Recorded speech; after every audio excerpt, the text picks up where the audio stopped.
السلام عليكم ورحمة الله وبركاته.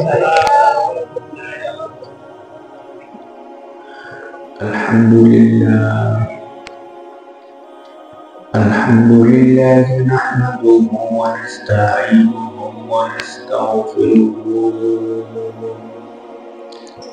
ونعوذ بالله من شرور أنفسنا ومن سيئات أعمالنا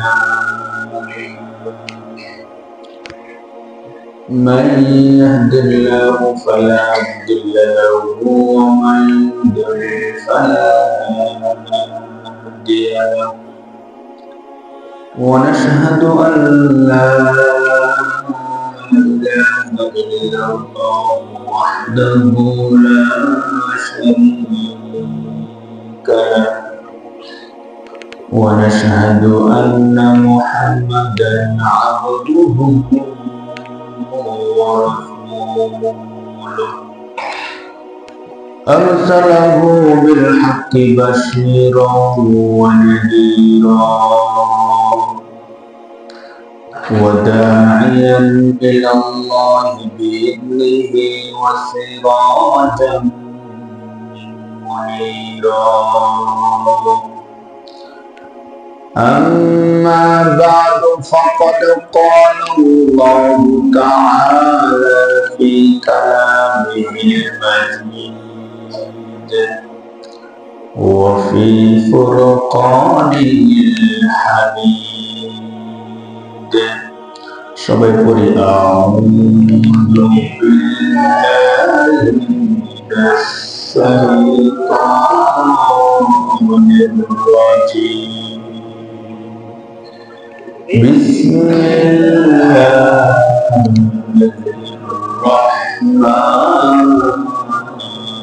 Bismillahirrahmanirrahim Subhanalladzi asra bi'abdihi laylan minal masjidil haram ليلا من المسجد الحرام إلى المسجد الأقصى وقال رسول الله صلى الله عليه وسلم في حديث الشريف اللهم أحيني مسكينا وأمتني مسكينا واحشرني في جمرة المساكين أو كما قال عليه الصلاة والسلام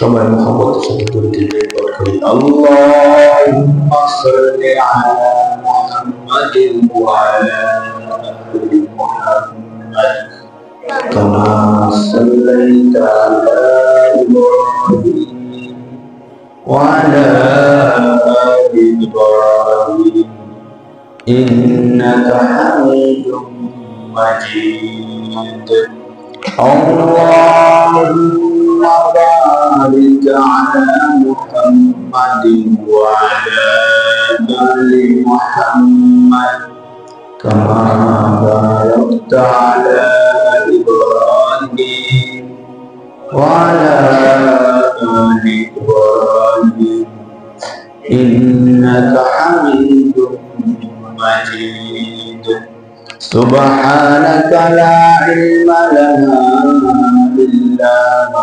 علمتنا إنك أنت العليم الحكيم سبحانك وتعالى لا إله إلا الله لا إله إلا الله لا إله إلا الله لا إله إلا الله ইলাহা ইল্লাল্লাহ লা ইলাহা ইল্লাল্লাহ লা ইলাহা ইল্লাল্লাহ লা ইলাহা ইল্লাল্লাহ লা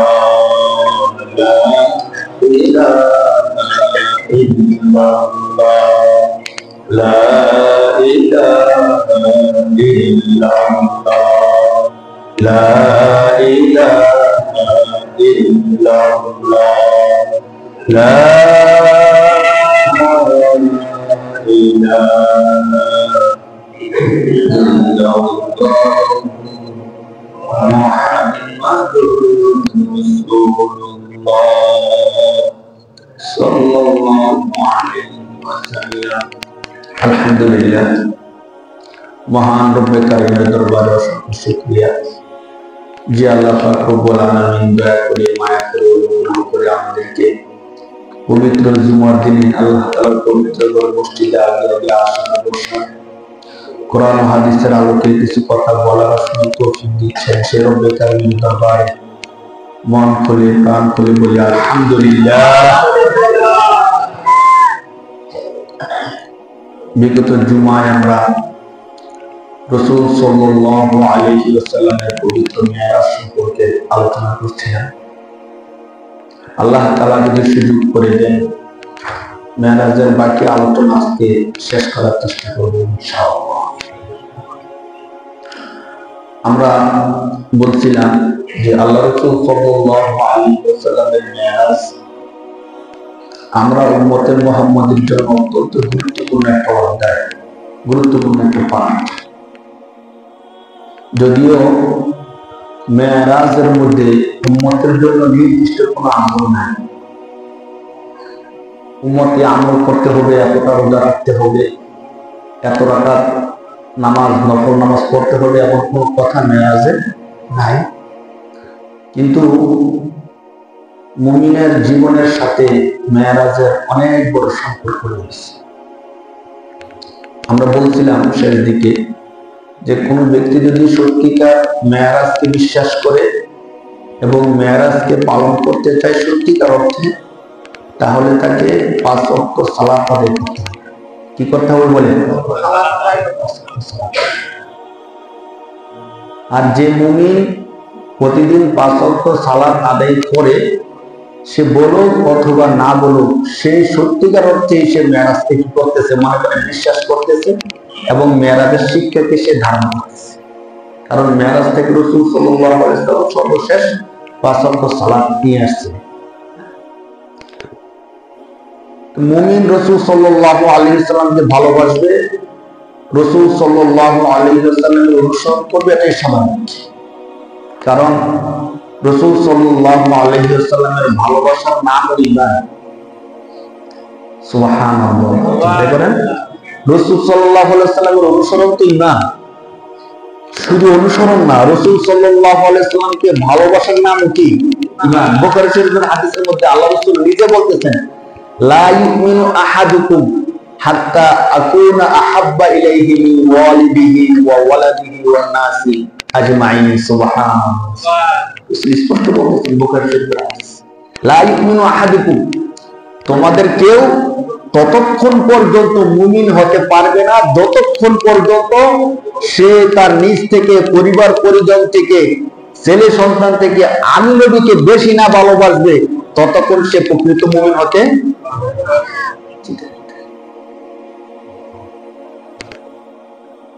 আল্লাহ রাসূল সাল্লাল্লাহু আলাইহি ওয়াসাল্লামকে ভালোবাসার নাম ঈমান, এই হাদিস থেকে প্রমাণ।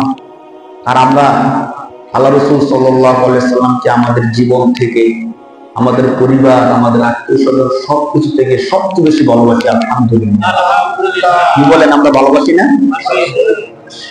বলতে হবে আমাদের, ভালোবাসলে ভালোবাসার কি করতে হয়? প্রকাশ করতে হয়। আল্লাহ রাসূল সাল্লাল্লাহু আলাইহি ওয়াসাল্লাম বলেন, তোমরা যদি কাউকে আল্লাহর জন্য ভালোবেসে থাকো, তাহলে তোমরা তাকে জানায়া দাও, আনা উহিব্বুকা ফিল্লাহ, অবশ্যই আমি আপনাকে আল্লাহর জন্য কি করি? ভালোবাসি। হাদিসের মধ্যে আছে। কারণ ভালোবাসা আল্লাহর পক্ষ থেকে হয়। আমরা সমাজের মধ্যে শুধু ঘৃণা ছড়াইতে জানি। স্বাভাবিকভাবে একটা মানুষের 10টা দোষ থাকলে 90টা গুণ আছে। আমরা কি করি? স্বাভাবিকভাবে তার গুণগুলো সামনে আনি না, শো করি না, তার দোষগুলো আমরা সামনে আনি। এই লোকটা এমন খারাপ, এই লোকটা এমন খারাপ, এই লোকটা এমন খারাপ, কিন্তু এই লোকটা যে আরো কত ভালো ওই বিষয়গুলো আমরা সামনে আনি না। যার কারণে আমরা মানুষকে প্রকৃত অর্থে ভালোবাসতে পারি না, সত্যিকার ভালোবাসতে আমরা মানুষকে পারি না। অথচ আপনারা অবাক হবেন, বুখারী শরীফের আরেক হাদিসের মধ্যে রাসূল সাল্লাল্লাহু আলাইহি ওয়াসাল্লাম বলেন, সাবআতুন ইযিল্লুহুমুল্লাহু ফি যিল্লিহি ইয়াওমা লা যিল্লা ইল্লা যিল্লু। খুব চমৎকার একটা হাদিস। রাসূল সাল্লাল্লাহু আলাইহি ওয়াসাল্লাম বলেন যে হাশরের ময়দানে যখন আল্লাহর আরশের ছায়া ছাড়া আর কোনো ছায়া থাকবে না, শত বড় সূর্যটা চলে আসবে, তাপে উত্তাপে নিচের জমিনটা তামার মতো হয়ে যাবে পুড়ে, এমন কঠিন ভয়াবহ অবস্থায় আল্লাহ তাআলা 7 শ্রেণীর লোককে আরশের নিচে ছায়া দিবেন। সুবহানাল্লাহ। এই 7 শ্রেণীর মধ্যে এক শ্রেণী হলো যারা একজন আরেকজনকে ভালোবাসে একমাত্র আল্লাহর জন্য। সুবহানাল্লাহ। দেখেন ভালোবাসা কোনো আমল না। যারা একজন এবং আরেকজনকে ভালোবাসে কেন? আল্লাহর জন্য। দুনিয়ার কোনো চাওয়া পাওয়া স্বার্থ, সে তাকে খাওয়াবে, সে তাকে খাওয়ায়, তার থেকে চাওয়া আছে পাওয়া আছে এমন কিচ্ছু না। একমাত্র একজন আরেকজনকে কার জন্য ভালোবাসে? আল্লাহর জন্য। কেউ যদি আল্লাহর জন্য ভালোবাসতে পারে, বুখারী শরীফের হাদিসের মধ্যে আছে, যখন কোনো ছায়া থাকবে না তখন আল্লাহ পাক ওই দুইজনকে আরশের নিচে ছায়া দেবেন। সুবহানাল্লাহ। আমরা একজন আরেকজনকে ভালোবাসতে পারি না। একই সাথে থাকি, একই সাথে খাই, প্রতিবেশী, পাশাপাশি চলাফেরা করি, সে তাকে দেখতে পারে না, সে তাকে দেখতে পারে না। সে তাকে দেখলে রাস্তা বদলায়, সে তাকে দেখলে আরেক রাস্তা বদলায়। আর চায়ের হোস্টেলে অথবা বসলে আমরা কি শুরু করে দিই, তোমার তাকে ভালো মনে করো, জানো না তো তার ভিতরে কত খারাপই আছে। আমি তার পাশে আছি, তার বাড়িতে পাশে আমি লোক, আমি জানি সে কত খারাপ। বিশেষ অথচ সত্যিকার অর্থে আপনি দেখেন, যে লোকটাকে আমরা খারাপ বলতেছি হয়তো তার মধ্যে 2-3টা খারাপ আছে, 2-4টা খারাপ সবার মধ্যেই আছে, আমার মধ্যেও আছে, কিন্তু যতগুলো খারাপই আছে এর থেকে অনেক অনেক বেশি ভালো গুলো তার মধ্যে আছে। কিন্তু কখনো কি এমন শুনছেন যে চায়ের হোস্টেলে বসে অথবা 2-4 জন একসাথে বসে তার ভালো গুলো আলোচনা করতেছি, যে লোকটা কিন্তু এই ভালো কাজগুলো করে, এই 5 ওয়াক্ত নামাজ পড়ে, মসজিদে যায়, মাথার মধ্যে টুপি রাখে, হ্যাঁ পাঞ্জাবি পরিধান করে চলে সব সময়, এই কথাগুলো আমরা বলি না।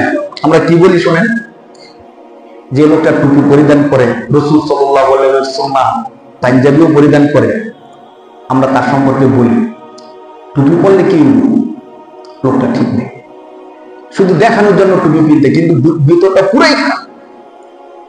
পাঞ্জাবি পরিধান করে ব্যবসার জন্য, মানুষ যেন তাকে ভালো বলে, আর কিচ্ছু না, ভিতর শুধু অন্ধকার। এইভাবে আমরা ভালো গুণটাকেও খারাপে কি করে ফেলি, কনভার্ট, পরিবর্তন করে। অথচ আমরা বলতে পারতাম যে লোকটা যতই খারাপ হোক, আল্লাহ রাসূলের সুন্নাত টুপি তো পরিধান করে, যতই তার মধ্যে খারাপ গুণ থাকুক, সে তো আল্লাহ রাসূলের সুন্নাত পাঞ্জাবি পরিধান করে, নামাজ তো পড়ে। নামাজ পড়ে তখন আমরা কি বলি, আমি নিজের কানে শুনছি, 5 ওয়াক্ত নামাজ পড়ে, ঠিক, নামাজ পড়লে কি হবে, মিথ্যা কথা ছাড়ে, সুদের ব্যবসা করে, সমাজের মধ্যে গালাগালি করে, মিথ্যা কথা, নামাজ পড়ে কি লাভ? আমরা এই বিষয়টা বলতে পারি না যে হুজুর তার মধ্যে খারাপই আছে ঠিক, কিন্তু সে কিন্তু নামাজ ছাড়ে না। হাদিসের মধ্যে আসছে রাসূল সাল্লাল্লাহু আলাইহি ওয়াসাল্লাম বলেন, তোমরা যদি কাউকে 5 বার মসজিদে আসতে এবং যেতে দেখো, তাহলে তোমরা সাক্ষী দাও সে মুমিন। সে কি? সুবহানাল্লাহ। আর কি বলেন রাসূল? রাসূল সাল্লাল্লাহু আলাইহি ওয়াসাল্লাম বলেন যে তোমরা দেখছো সে প্রতিদিন 5 বার মসজিদে আসে এবং যায়, তাহলে তোমরা সাক্ষী দাও সে লোকটা কি? আমরা কিন্তু এই কথাটা বলি না। আমরা বলি 5 ওয়াক্ত নামাজ পড়লে কি হবে, দোকানে বসে কি বোধ করে, লোকটা শুনি না, অনেক খারাপ কাজ করছে। এমন না করি, আমরা মানুষের ভালো গুণগুলো চর্চা করি। আস্তে আস্তে দেখবেন আমাদের মধ্যে হৃদ্যতা আর ভালোবাসা যখন হবে, পরিবেশটা জান্নাতি একটা পরিবেশ। জান্নাতের মধ্যে হিংসা বিদ্বেষ কিচ্ছু নেই। তো আমরা যদি এমন করতে পারি না, ভালোবাসতে তো টাকা লাগে না, টাকা লাগে, পয়সা লাগে না, কিচ্ছু লাগে না, শুধু আল্লাহর জন্য আমরা একজন আরেকজনকে ভালোবাসি, তাহলে আর কিছু হোক না হোক, বুখারী শরীফের যে হাদিসের মধ্যে আল্লাহ রাসূল বলেন যে আল্লাহর জন্য কেউ যদি একজন অপরজনকে ভালোবাসে, আল্লাহ তাকে আরশের নিচে ছায়া দিবেন, আমি তো পেয়ে যাব। সে আমাকে ঘৃণা করুক, সে আমাকে দেখতে পারুক অথবা না পারুক, আমি আল্লাহর জন্য তাকে ভালোবাসি, সে আমাকে অ্যাভয়েড করুক। কিন্তু আমি যদি আল্লাহর জন্য সত্যিকার অর্থে ভালোবাসতে পারি, বুখারী শরীফের হাদিস মিথ্যা না, অবশ্যই আল্লাহ পাক আমাদেরকে আরশের নিচে কঠিন মুসিবতে আরশের ছায়ার মধ্যে আমাদেরকে ছায়া দেবেন। সুবহানাল্লাহ, সুবহানাল্লাহ।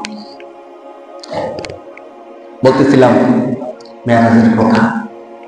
রাসূল সাল্লাল্লাহু আলাইহি সাল্লামের ভালোবাসা যদি কেউ সত্যিকার অর্থে ধারণ করে, মেরাজ থেকে রাসূল যে শিক্ষা নিয়ে আসছেন 5 ওয়াক্ত সালাত, অবশ্যই সে সালাতটা কি করবে? আদায় করবে। মেরাজ এর ব্যাখ্যা আমরা করছিলাম, সংক্ষিপ্তভাবে আমরা বলে দিই। আমরা বলছিলাম মেরাজ মানে উপরে ওঠার একটা সিঁড়ি। মেরাজ মানে কি? আমরা যারা বলি যে আমরা মেরাজ পালন করি না, মেরাজ মূলত পালন করার কোনো জিনিস না। মেরাজ হলো বিশ্বাস করার জিনিস। মেরাজ কিসের নাম বলেন? বিশ্বাস করার নাম, পালন করার নাম না। কারণ মেরাজ হলো সিঁড়ি, যে রাত্রে আল্লাহ তাআলা আল্লাহ রাসূলকে মসজিদে হারাম থেকে মসজিদে আকসা থেকে 7 আসমান ভ্রমণ করাইছেন, জান্নাত জাহান্নাম সবকিছু দেখাইছেন।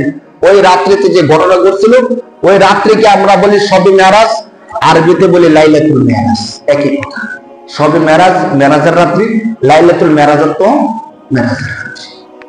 আল্লাহ রাসূল সাল্লাল্লাহু আলাইহি সাল্লাম উম্মে হানি রাদিয়াল্লাহু তাআলা বলেছিলেন, সেখান থেকে দুজন ফেরেশতা এসে আল্লাহ রাসূল সাল্লাল্লাহু আলাইহি সাল্লামকে বাইতুল মুকাদ্দাস মসজিদুল আকসা ফিলিস্তিনে অবস্থিত মসজিদের মধ্যে নিয়ে যান। সেখান থেকে রাসূল সাল্লাল্লাহু আলাইহি সাল্লাম 7 আসমান ভ্রমণ করে আল্লাহর দরবারে হাজির হন। আল্লাহর দরবারে আল্লাহর সাথে কথাবার্তা হয়।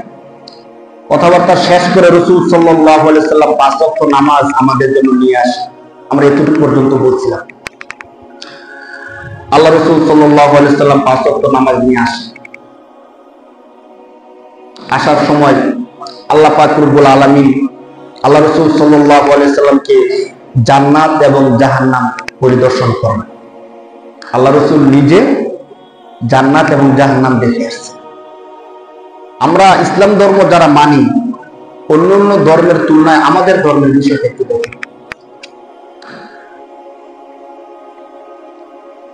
আল্লাহকে আমরা দেখি নাই, রাসূল সাল্লাল্লাহু আলাইহি সাল্লামকে আমরা দেখি নাই। আমরা যা কিছু বিশ্বাস করি সাধারণত, ফেরেশতা আমরা দেখি নাই, জান্নাত জাহান্নাম দেখি নাই। কিন্তু আল্লাহ রাসূল সাল্লাল্লাহু আলাইহি সাল্লাম যে আল্লাহ তাআলার সাথে কথাবার্তা বলছেন, আমরা কি করি? বিশ্বাস করি। রাসূল সাল্লাল্লাহু আলাইহি সাল্লাম পৃথিবীর মধ্যে আসছেন, কিতাব নিয়ে আসছেন, হাজার হাজার লক্ষ লক্ষ লোক বলে গেছেন। এইভাবে ধারাবাহিকভাবে আস্তে আস্তে আস্তে আস্তে এমন হয়ে গেছে, কথাটা সবাই আমরা কি করি? বিশ্বাস করি, বিশ্বাসযোগ্য কথা। কেউ যদি বলে যে না আমরা ইতিহাস বিশ্বাস করি না, কারণ ইতিহাসের মধ্যে মিথ্যাও থাকতে পারে, কিন্তু ইতিহাসটা এমন একটা ইতিহাস যে মানুষ মিথ্যা প্রতিপন্ন করবে, বিষয়টা এমন না। কারণ একজন, দুইজন, তিনজন মিথ্যা বলতে পারে, হাজার হাজার লক্ষ লক্ষ লোক একটা মিথ্যা কথা একসাথে বলতে পারে না। রাসূল সাল্লাল্লাহু আলাইহি সাল্লামের সময় সাহাবায়ে কেরাম, আল্লাহ রাসূল যখন বিদায় হওয়ার ভাষণ দেন, 100 লক্ষ সাহাবা ছিল। তো 100 লক্ষ সাহাবী একসাথে সাক্ষী দিচ্ছে আল্লাহ রাসূলের কথা। এরপরে তো আস্তে আস্তে বাড়ছেই, ইসলাম ধর্মের মানুষ, ব্যক্তি লক্ষ লক্ষ লক্ষ লক্ষ লক্ষ সাক্ষী দিতে দিতে আমাদের পর্যন্ত আসছে।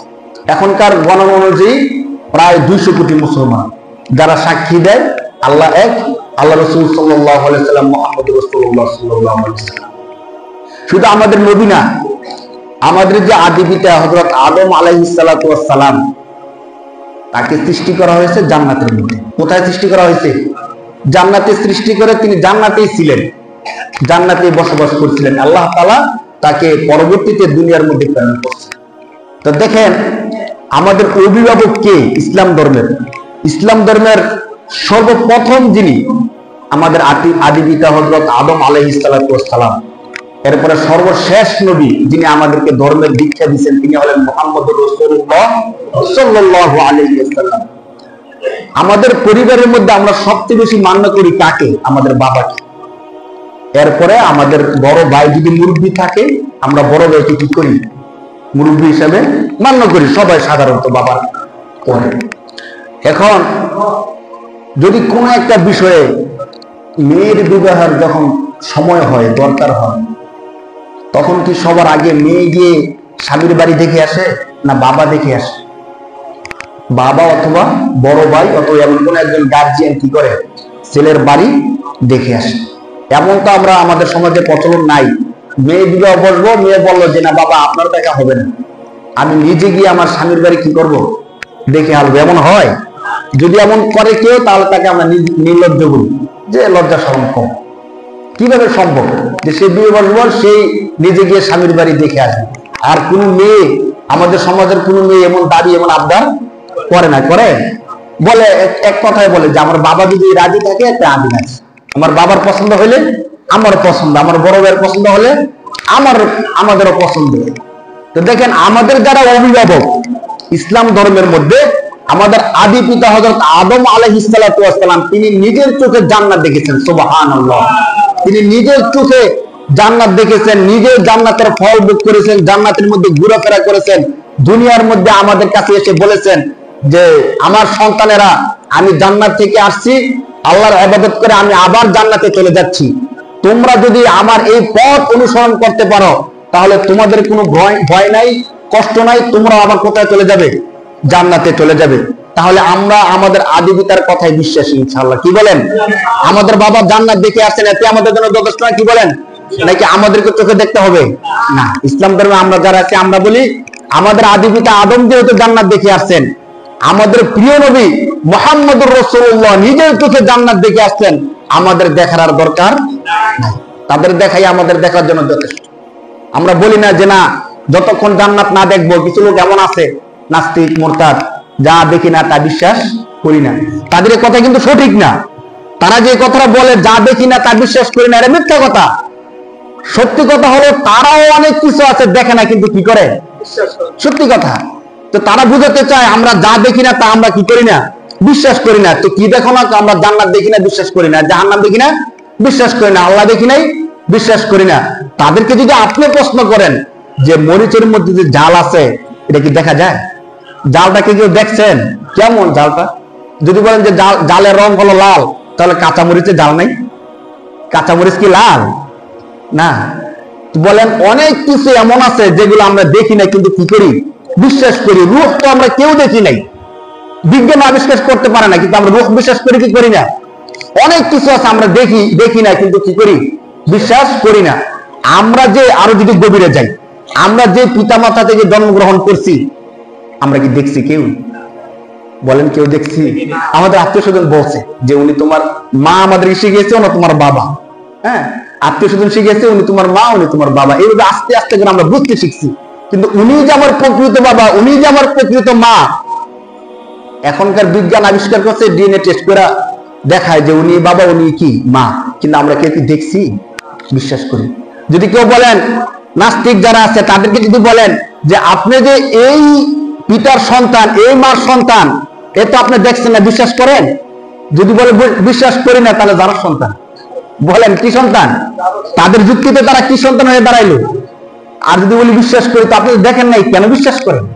আপনার কথা আপনি ধরা, উনি যে আপনার বাবা, উনি যে আপনার মা, আপনি কি দেখছেন? কেন দেখি নাই। তো বিশ্বাস করেন কিনা? যদি বলি বিশ্বাস করি, তা আপনারা বলছেন যা দেখেন না তা বিশ্বাস করেন না।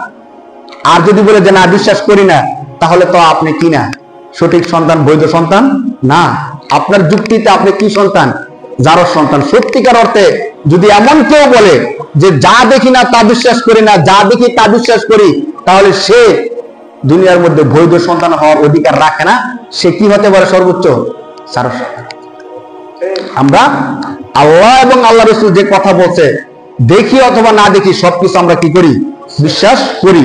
সেটা যদি সহিহ হাদিস থেকে অথবা কোরআন থেকে প্রমাণ থাকে, সেটা আমরা অবশ্যই বিশ্বাস করি। আলহামদুলিল্লাহ। বলতেছিলাম মেরাজের কথা। রাসূল সাল্লাল্লাহু আলাইহি সাল্লাম যখন মেরাজ থেকে আসলেন, ফজরের নামাজের পরে সাহাবীদেরকে নিয়ে বসলেন। কিছু কিছু লোক আল্লাহ রাসূল সাল্লাল্লাহু আলাইহি সাল্লামের মেরাজের গল্প শুনে তারা হাসাহাসি শুরু করে দিল, বলল যে না, এটা বিশ্বাসযোগ্য না, এটা আমরা কিছুতেই বিশ্বাস করতে পারি না। বিশ্বাস করে কিভাবে? তারা নাচানাচি শুরু করে দিচ্ছে যে এতদিন তো মুহাম্মদ সাল্লাল্লাহু আলাইহি সাল্লামের কিছুটাও ভালো ছিল, বিশ্বাস করা যেত, কিন্তু আজকে যে গল্প বলছে, এই গল্প আজকে কিছুতেই বিশ্বাস করার মতো না। কিন্তু আবু বকর রাদিয়াল্লাহু তাআলা যে যুক্তি দিচ্ছেন যে আমি তো বিশ্বাস করি, তাকে জিজ্ঞেস করা হলো আপনি কিভাবে বিশ্বাস করেন? তো তিনি বললেন, দেখেন যার কাছে কোরআন চলে আসে সপ্ত আসমান থেকে এক সেকেন্ডের সময়ও নেয় না, সাত আসমানের উপর থেকে তার কাছে লৌহে মাহফুজ থেকে কোরআন চলে আসে, তো তিনি সেকেন্ডে সপ্ত আসমানে চলে যাবেন, সেটা তো কোনো ব্যাপারই না। আল্লাহ চাইলে সবকিছুই কি সম্ভব। আল্লাহ চাইলে অসম্ভব কিচ্ছু না, আমাদের চোখের সামনে সবকিছু হয়, আল্লাহ করেন। সত্যিকার অর্থে কি যারা বিশ্বাস করবে না তার করবেই না। এই দেখেন ওয়াজ মাহফিল বাংলাদেশের মধ্যে কম হয়? অনেক হয়। ওয়াজ নসিহত মাহফিল কত কিছু হয়। আপনি যতই বুঝান যে মসজিদে আসার, সে এমনি আসবে, শুধু অল্প একটু কথা শুনে সে মসজিদে চলে আসবে। যে আসার না, সে আসবে না, সে হাজার যুক্তি দিবে মসজিদে না আসা, হাজার যুক্তি দিবে। যদি সময় থাকতো আমি আপনাদেরকে শোনাইতাম, যারা মসজিদে আসে না, ভান্ডারি পূজা করে, তারা যে কত যুক্তি দেয় আমাদের সাথে মসজিদে না আসার জন্য। নামাজ না পড়লো নাকি জান্নাতে যাওয়া যায়, জীবনে নামাজের মতো নামাজ নাকি 2 রাকাত পড়লেই কি যথেষ্ট, এমন কথা আমাদের সাথে বলে। বাকি যারা সত্যিকার আল্লাহ এবং আল্লাহ রসুলকে মানে, তাদেরকে আপনি কোরআন হাদিস দিয়ে বলবেন, সাথে সাথে বিশ্বাস করে ফেলবে। আবু জেহেল হাতের মধ্যে একটা পাথরের কণা নিল, কণা নিয়ে বলতেছে, মোহাম্মদ তুমি তো আমাকে ঈমানের দাওয়াত দাও, আজকে একটা বিষয় তোমাকে আমি পরীক্ষা করব, যদি এই পরীক্ষায় পাস করতে পারো তাহলে আমি ঈমান নিয়ে আসবো। মুহাম্মদ সাল্লাল্লাহু আলাইহি সাল্লাম তো খুশি, ঠিক আছে বলো কি পরীক্ষা। আবু জেহেল বলতেছে, আমার হাতের মধ্যে কি আছে বলো দেখি। তার হাতের মধ্যে কি আছে রসুল তো দেখে নাই, দেখছেন? রসুল তো গায়ে বোঝানো নাই, কিভাবে বলবো? রসুল সাল্লাল্লাহু আলাইহি সাল্লাম আল্লাহ তাআলার কাছে দোয়া করছেন যে আল্লাহ, সে ঈমান আনবে, অতএব এই বিষয়টা বলা দরকার, জানা দরকার, সে একজন নেতা গোছের লোক, সে ঈমান আনলে অনেক লোক ঈমান নিয়ে আসবে। আল্লাহ তাআলা রসুল সাল্লাল্লাহু আলাইহি সাল্লামকে অধিকার দিলেন, ক্ষমতা দিলেন। রসুল সাল্লাল্লাহু আলাইহি সাল্লাম আবু জেহেলকে বললেন যে আবু জেহেল, এক কাজ করলে কেমন হয়, আমি না বলে, আমার মুখে না বলে, তোমার হাতে যেই জিনিসটা আছে ওই জিনিসটাই যদি বলে দেয় কেমন হয়? আবু জেহেল তো আরো অবাক, আরে বলে কি? কারণ আবু জেহেল তো জানা আমার হাতের মধ্যে কিসের কণা, পাথরের কণা। মুহাম্মদ সাল্লাল্লাহু আলাইহি ওয়াসাল্লাম মুখ আছে, কথা বলতে পারে, তো পাথরের কণার তো মুখ নাই, এরা কথা বলবে কি করে? সে বলতেছে তাহলে তো আরো বলো, আমি আরো আগে ঈমান নিয়ে আসবো, দেখি বলো দেখি। তখন আল্লাহ বলতেছে যে হাতের মধ্যে যে জিনিসটা আছে তুমি বলে দাও আমি কে, আর হাতের মধ্যে তুমি কি আছো। সাথে সাথে আল্লাহ তাআলা পাথরের কণার জবান খুলে দিয়েছেন, সুবহানাল্লাহ। তখন সে বলতেছিল আনা হাজার, আমি হলাম পাথরের টুকরা, ওয়া আনতা মুহাম্মাদুর রাসূলুল্লাহ সাল্লাল্লাহু আলাইহি সাল্লাম, আর আপনি হলেন মুহাম্মাদুর। আপনাদের কি মনে হয় আবু জেহেল কি ঈমান নিয়ে আসছে? কি মনে হয়? না, সে তখন দেখলো যে পাথরের কণা হাতের ভিতরে কথা বলা শুরু করে দিছে, সে হাত থেকে পাথরের কণাটা ঢিল মেরে ছুঁড়ে ফেলে দিল, আর বলতে আস্তাগফিরুল্লাহ, মুহাম্মদ শুধু মানুষের উপর না, এখন দেখি পাথরের কণার উপরে জাদু করা শুরু করে দিছে। নাউযুবিল্লাহ, নাউযুবিল্লাহ। চিন্তা করছে? সে না বললো যে আমি ঈমান আনবো। আরেকটা অবাক করা ঘটনা শুনেন, যখন কাফেররা রাসূল সাল্লাল্লাহু আলাইহি সাল্লামকে ধরল যে সবাই আপনাদেরকে পরীক্ষা করছে, ঈমান আনে না, ই করছে ওই করছে, এখন আমরা সবাই একত্রিত হয়ে আপনাকে একটা পরীক্ষা করব, সবাই একসাথে। এই পরীক্ষা যদি পাস করেন তাহলে আপনার উপর আমরা সবাই একযোগে ঈমান নিয়ে আসবো। রাসূল সাল্লাল্লাহু আলাইহি সাল্লাম বলেন তা তো খুব ভালো কথা, দেখি কি পরীক্ষা তোমরা করবা। দেখেন আপনারা সবাই ইতিহাসটা জানেন, এরপর আমি রিপ্লাই করতেছি। সবাই এবার বললো আপনি এক কাজ করেন, এই পরীক্ষা আপনার শেষ পরীক্ষা, যদি এই পরীক্ষা আপনি পাস করতে পারেন আমরা সবাই একসাথে সাক্ষী দিতেছি আপনার উপর ঈমান নিয়ে আসবে। কোরআন শরীফের মধ্যে শব্দ চলে আসছে। কি বলো কি পরীক্ষা? রাত্রিবেলা আপনি এক কাজ করতে হবে, আকাশে যে চাঁদটা আছে এই চাঁদটাকে দ্বিখণ্ডিত করে দেখাতে হবে। সুবহানাল্লাহ। চিন্তা করছেন, এতদিন তো দুনিয়ার বিষয়ে পরীক্ষা করছে, এই পারেন কিনা, ওই পারেন কিনা, এই দিতে পারেন কিনা, ওই দিতে পারেন কিনা। এখন তারা আর দুনিয়ার মধ্যে না, কোথায় চলে গেছে? আসমানে চলে গেছে। এটা বোকামির প্রশ্ন না? আকাশের চাঁদ দ্বিখণ্ডিত করার দরকার কি? এটা কি এমন কাজে লাগছে? আর আসমানের চাঁদ যদি 2 খণ্ড হয় তোমাদের লাভ কি? এটা কি এমন জিনিস হয়ে যাবে দ্বিখণ্ডিত করতে পারলে? শয়তান যদি মাথার মধ্যে কিছু একটা করে দেয় তখন মুখে যা আসে তাই বলতে শুরু করে দেয়। কিন্তু তারা তো বলছে, আল্লাহ রাসূল সাল্লাল্লাহু আলাইহি সাল্লাম আল্লাহ তাআলার কাছে দোয়া করলেন, আল্লাহ তাআলা দোয়া কবুল করলেন। আল্লাহ রাসূল সাল্লাল্লাহু আলাইহি সাল্লাম তার শাহাদাত আঙ্গুলি দ্বারা ইশারা করছেন, হাদিসের মধ্যে আসছে সাথে সাথে চাঁদ 2 খণ্ড হয়ে আকাশের 2 প্রান্তে চলে গেছে। সুবহানাল্লাহ, সুবহানাল্লাহ। কোরআন শরীফের মধ্যে আল্লাহ তাআলা বলেন ইয়াকতারাবাতিস সাআতু ওয়ানশাক্কাল কমার, ইয়াকতারাবাতিস সাআতু ওয়ানশাক্কাল কমার। মুমিন শোনো, কিয়ামত কাছে চলে এসেছে। ওয়ানশাক্কাল কমার, কমার অর্থ চাঁদ, চাঁদ দ্বিখণ্ডিত হয়ে গেছে। সুবহানাল্লাহ। চাঁদের 2 খণ্ড হয়েছে, সাক্ষী কে দিতেছেন? 27 নম্বর পারা সূরা কমারের মধ্যে চাঁদের নামে সূরা নাজিল হয়ে গেছে। এখন আপনাদের কাছে প্রশ্ন, চাঁদ দ্বিখণ্ডিত হয়েছে তারা দেখছে, শুধু তারা না, যারা মিশর স্বামী ছিল তারাও পরবর্তীতে এসে বলছে যে অমুক দিক রাত্রে আমরা দেখলাম চাঁদ দ্বিখণ্ডিত হয়ে আকাশের দুপাশে চলে গেছে, তারাও মক্কা এসে বলছিল। আপনাদের কি মনে হয় মক্কাবাসী সবাই একযোগে ঈমান নিয়ে আসছিল? না। তখন তারা কি বলছিল? আর সর্বনাশ, এতদিন দেখছি যে শুধু মানুষের উপর, দুনিয়ার মানুষের উপর, দুনিয়ার বস্তুর উপর মুহাম্মদ জাদু করত, আজকে দেখতেছি আসমানও তার জাদু চলে। নাউজুবিল্লাহ। ঠিক। তো যারা মানবে তারা মানবে। আবু বকর রাদিয়াল্লাহু তাআলা আনহু শুনতে সাথে সাথে মেনে ফেলছে।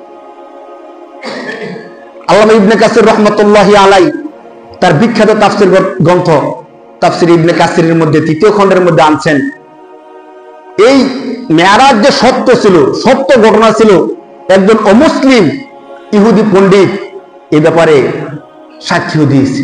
কিভাবে?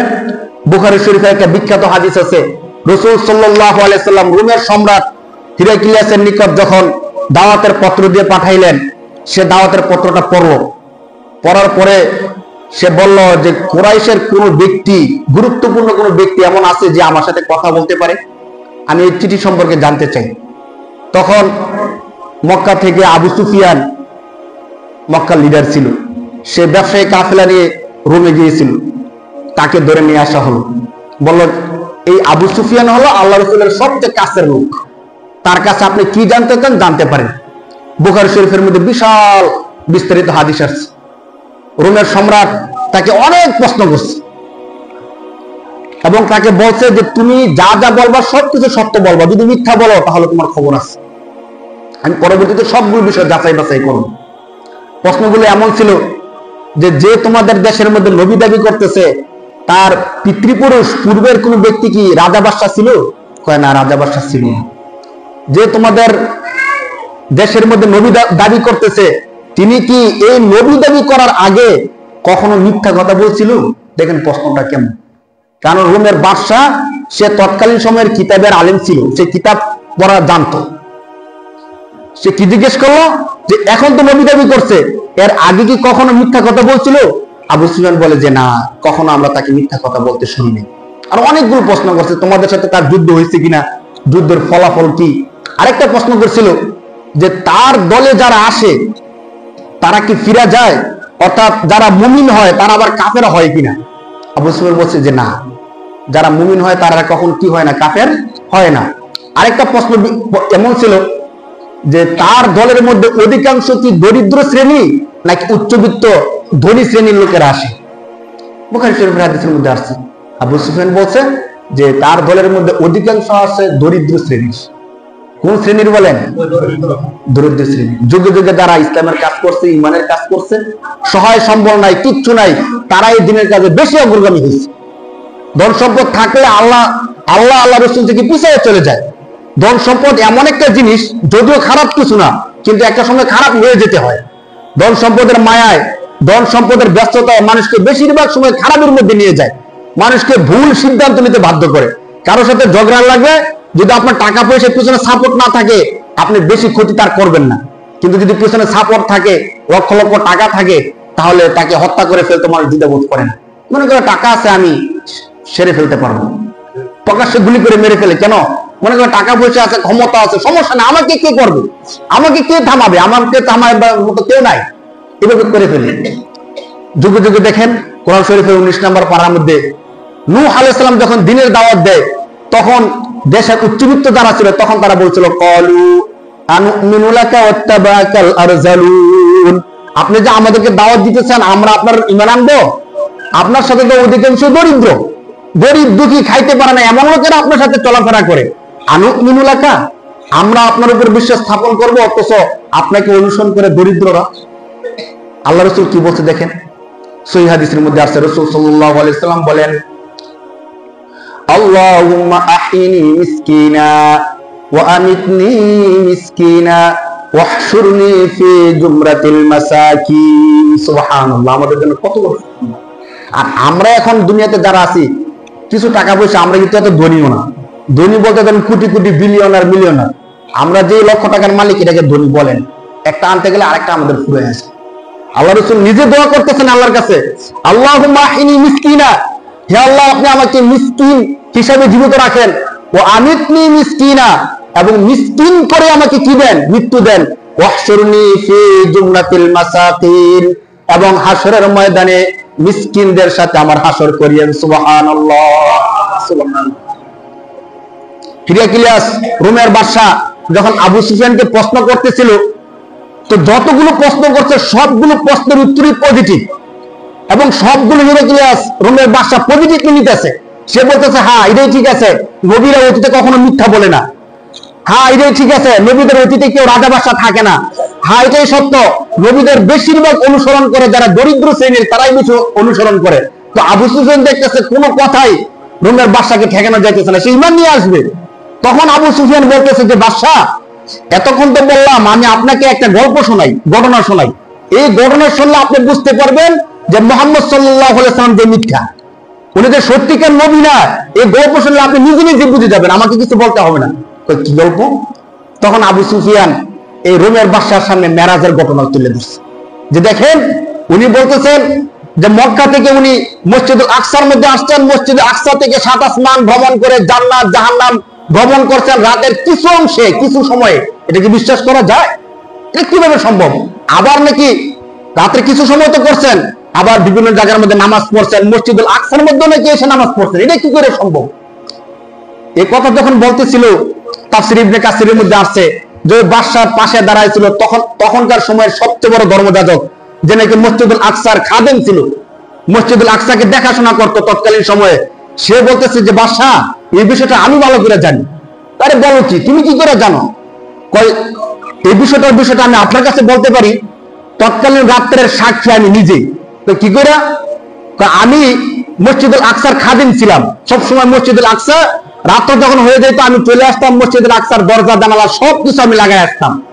কিন্তু ওই দিন এক রাত্রে আমি দেখলাম যে সব দরজা জানালা বন্ধ করলাম, কিন্তু প্রধান যে ফটক আছে, দরজা আছে, এই দরজাটা আমি বন্ধ করতে পারতেছি না। অনেক চেষ্টা করলাম বন্ধ করার জন্য, কোনোভাবে বন্ধ হচ্ছে না। তো আমি বন্ধ তো করতে হবে, আমি মিস্ত্রি তাদেরকে ডেকে আনলাম, তারা আসলো, চেক করলো, দেখলো, দেখার পরে বলতেছে যে মসজিদের উপরের ওয়াল দরজার সাথে এমন ভাবে চাপ খাইছে এটা কখনো বন্ধ করা সম্ভব না। আজকে রাত্রে চেষ্টা করেন না, সকালে এসে আমরা দেখবো যে কোনো সমস্যা আছে কিনা। তো ওই ধর্মযাজক বলতেছে যে আমি রাত্রে চলে গেলাম, যখন সকালে আসলাম, সকালে এসে দেখি দরজা এখনো কি হয় নাই, বন্ধ হয় নাই। আর ওই দরজার সামনে একটা পাথর খন্ডের মধ্যে একটা ছিদ্র আছে, যে ছিদ্রের মধ্যে মনে হচ্ছে যে কেউ কোনো জন্তু এখানে বেঁধে রেখে গেছিল, এবং মসজিদের মধ্যে কেউ ঢুকছে, অনেক লোক ঢুকছে এবং নামাজ পড়ছে, এই চিহ্ন আমি মসজিদের মধ্যে দেখছি। সুবহানাল্লাহ। ও মুসলিম সে পর্যন্ত সাক্ষী দিচ্ছে মেরাজের ঘটনা কি সত্য। কাফেররা দৌড়াদৌড়ি করে চলে গেল বাইরে, যারা এই ঘটনা বিশ্বাস করার না, তারা বাইরে গিয়ে সবাই মিলে পরামর্শ করলো যে এভাবে ছেড়ে দিলে তো হবে না, চলো আমরা মুহাম্মদ সাল্লাল্লাহু আলাইহি সাল্লামকে আরো কিছু অ্যাটাক করি, তার গল্প যে মিথ্যা আমরা মসজিদে গিয়ে প্রমাণ করে দিয়ে আসি। কি করে? চলো আমার সাথে। তারা সবাই মসজিদে আসলো, এসে বলতেছে যে মুহাম্মদ সাল্লাল্লাহু আলাইহি সাল্লাম আপনি যে ঘটনা বলছেন এই ঘটনা মিথ্যা নাকি সত্য আমরা একটু যাচাই করতে চাই। তো করো যাচাই। কি যাচাই করবা? দেখেন, এর আগে আমি বলছিলাম না যে মানুষের মাথায় যদি শয়তান কিছু করে তাদের মাথা নষ্ট হয়ে যায়। তো তারা রাসূল সাল্লাল্লাহু আলাইহি সাল্লামকে বলতেছে, আচ্ছা আপনি তো বলছেন যে আপনি মসজিদে আকসার মধ্যে নামাজ পড়ছেন, ঢুকছেন, সবকিছু করছেন, আপনি বলেন তো মসজিদুল আকসার দরজা জানালা কয়টা? কি প্রশ্ন করছে বলেন? মসজিদুল আকসা ছোট্ট কোনো মসজিদ না, বিশাল বড় মসজিদ। হযরত সুলাইমান আলাইহিস সালাম শুধু মানুষ না, জিনদেরকে নিয়ে মসজিদ বানাইছে। প্রশ্নটা কি? যে মসজিদুল আকসার দরজা জানালা কয়টা? আমরা যারা এখানে নামাজ পড়তেছি, রাসূল তো একবার নামাজ পড়ছেন 2 রাকাত। আমরা কিন্তু অনেকে আছে 20 বছর 30 বছর যাবত এই মসজিদে নামাজ পড়ি, আমরা অনেকেই বলতে পারবো না আমাদের এই মসজিদের দরজা জানালা কয়টা আছে। ঠিক কিনা বলেন? গণা ছাড়া না গনে আমরা অনেকেই বলতে পারবো না যে মসজিদের দরজা জানালা কয়টা আছে। এটা কি কোনো প্রশ্ন হলো নাকি? কিন্তু রাসূল সাল্লাল্লাহু আলাইহি সাল্লামকে প্রশ্ন করার পরে আল্লাহ তাআলা রাসূল সাল্লাল্লাহু আলাইহি সাল্লামের জন্য কুদরতিভাবে মসজিদুল আকসাকে রাসূলের সামনে নিয়ে দিলেন। সুবহানাল্লাহ। আল্লাহ রাসূলের সামনে কুদরতিভাবে মসজিদুল আকসাকে তুলে ধরছেন, আর আল্লাহ রাসূল সাল্লাল্লাহু আলাইহি সাল্লাম দেখে গনে গনে আল্লাহ রাসূল বলে দিয়েছেন যে মসজিদুল আকসার দরজা এতটা, জানালা এতটা। সুবহানাল্লাহ, বিশ্বাস করবে না। এবং আল্লাহ তাআলা এও বলছিলেন যে তোমাদের এই দেশ থেকে যতগুলো কাফেলা গেছে মসজিদুল আকসা আমি তাদেরকে দেখে আসছি, তাদের সাথে সাক্ষাৎ করছি, এবং এক কাফেলা থেকে রাসূল পানি পান করছিলেন। ওই কাফেলাও যখন মক্কার মধ্যে আসছিল তারা এসে বলছিল যে অমুক রাত্রে আমাদের সাথে মুহাম্মদ সাল্লাল্লাহু আলাইহি ওয়াসাল্লামের সাক্ষাৎ হয়েছে। সুবহানাল্লাহ। এরপরও যদি কেউ অবিশ্বাস করে তাহলে তার সাথে আমাদের আর কিছু করার। আল্লাহ রাসূল সাল্লাল্লাহু আলাইহি ওয়াসাল্লামের মেরাজ সত্য, 100% সত্য।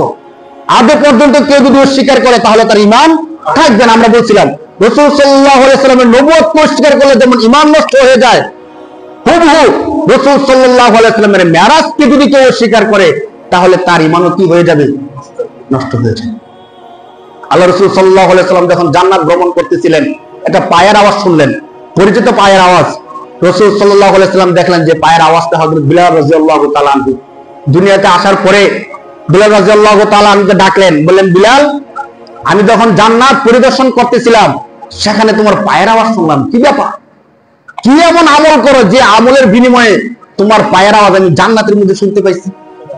বিলাল রাদিয়াল্লাহু তাআলা আনহু কেঁদে দিলেন, বলেন আল্লাহ রাসূল, আমার তো এমন বড় কোনো আমল নাই যে আমলের কারণে আল্লাহ আমাকে এত বড় একটা পুরস্কার আমাকে দিবেন। বাকি এতটুকু আমল আমার আছে, সহিহ হাদিসের মধ্যে আছে।